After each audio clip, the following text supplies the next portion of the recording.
另外，咱要来看到台北南港展览馆举办创新创业嘉年华的活动，今年是以未来的未来来做主题，有400间新创公司来参加，有业者是透过 AI 科技来帮客户做行销的影片，也有公司提供 AI 的法务助理，也佮有请假的管理，帮助减少时间甲成本。 想要申请留职停薪，还是请特休，唔免阁透过人事部门。即马只要登入公司内部的网站，都会有 AI 替你管理财经记录，也加价别管理。 现在生病了，那你会建议我休特休，还是补休，还是病假？这个产品它就会回答你说，哦，因为你的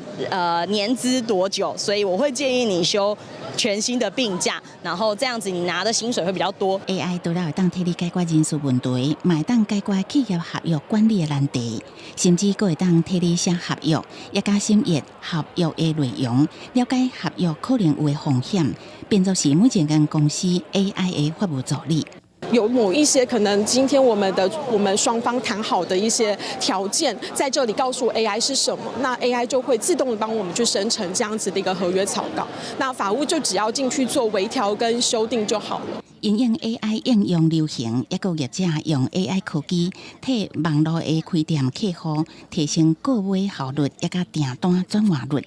人客只要输入商品的介绍文字甲图片，都会出现自然语音加 AI 主播，替你介绍商品的特色甲效能。